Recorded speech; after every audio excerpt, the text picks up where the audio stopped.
रात की हवा में जादू घुला हुआ था। पेड़ों की पत्तियां चांदनी में ऐसे चमक रही थीं जैसे किसी ने उन पर चांदी का झर बिखेर दिया हो। दूर झरनों की सरसराहट और हवा की मीठी फुसफुसाहट, सब कुछ एक रहस्य छिपा रहा था। लेकिन उस सन्नाटे के नीचे एक ऐसा राज था जो पूरे जंगल की तकदीर बदलने वाला था। उस जंगल का नाम था सब्जगुल घाटी, एक जगह जहां हर पेड़, हर नदी और हर फूल में जादू बहता था। कहते हैं कि यहाँ इंसान नहीं रहते थे, बल्कि जिन्न, परियां और रहस्यमयी जीव बसते थे।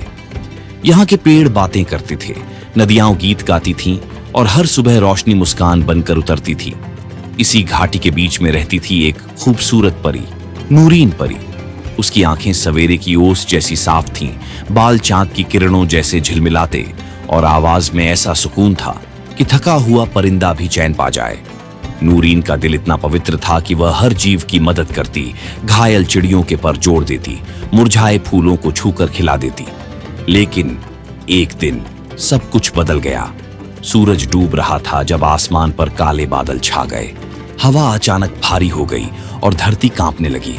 पहाड़ की गहराई से एक डरावनी आवाज गूंजी, मैं झारक हूं, आग का छिन्न, अब यह जंगल मेरा है। पहाड़ फट पड़ा, लावा और धुआं आसमान में फैल गया।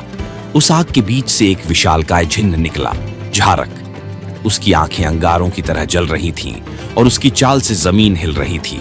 वह गरजा, यह घाटी अब मेरी है, जो यहां रहेगा मेरी सेवा करेगा, वरना राख में बदल जाएगा।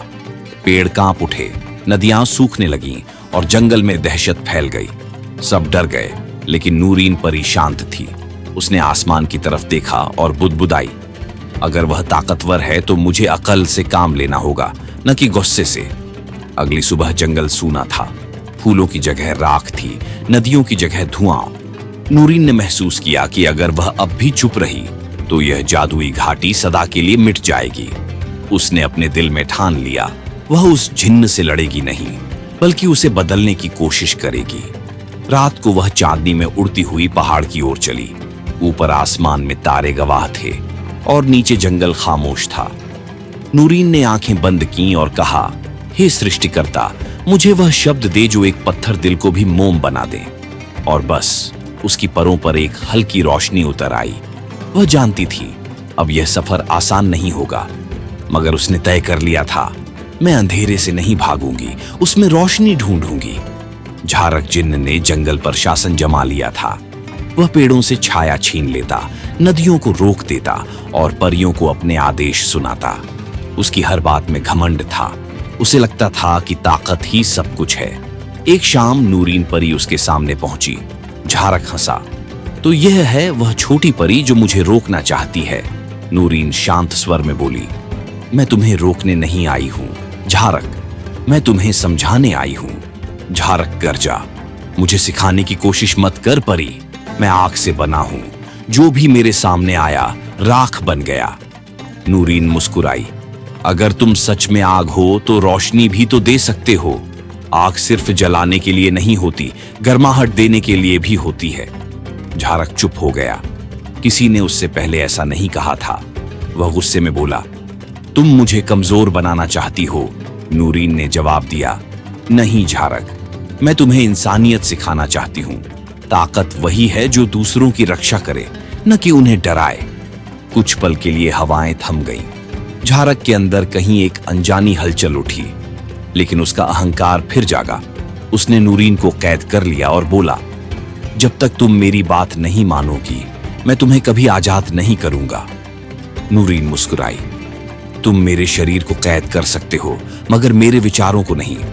ये वो लम्हा था जब झारक का असली इम्तिहान शुरू हुआ, घमंड बनाम बुद्धि। कई दिन बीते। नूरीन को झारक की गुफा में बंद रखा गया, लेकिन वह हर रात चांदनी को देखती और धीरे धीरे गुनगुनाती, अंधेरा भी रोशनी का इंतजार करता है। झारक सुनता था मगर दिखाता नहीं। एक दिन नूरीन ने कहा, झारक, क्या तुम अपने चेहरे को देख सकते हो? उसने एक जादुई आईना उसके सामने रखा। आईने में उसने देखा कि जब वह गुस्सा करता है उसका चेहरा काला पड़ जाता है, और जब वह किसी की मदद करता है उसका चेहरा उजला हो उठता है। झारक की आंखों में आंसू आ गए। मैंने कभी नहीं सोचा कि मेरे कर्म इतने अंधेरे हैं। उस दिन के बाद उसने नदियों का पानी खोल दिया, पेड़ों की छाया लौट आई और परियों से माफी मांगी। जंगल फिर से हरा भरा हो गया। समय बीता। अब झारक और नूरीन घाटी के रक्षक बन गए थे। झारक अब बच्चों को डराने वाला जिन्न नहीं बल्कि मददगार बन गया था। वह हंसकर कहता, ताकत तब सुंदर लगती है जब उसमें नम्रता हो। नूरीन बोली, और असली रोशनी बाहर नहीं भीतर जलती है। जंगल फिर से जीवंत था। परियों के गीत, झरनों की धुन और पेड़ों की मुस्कान लौट आई। ताकत से नहीं, प्यार और समझ से दुनिया बदलती है। जो दूसरों के लिए रोशनी बनता है वही असली विजेता है।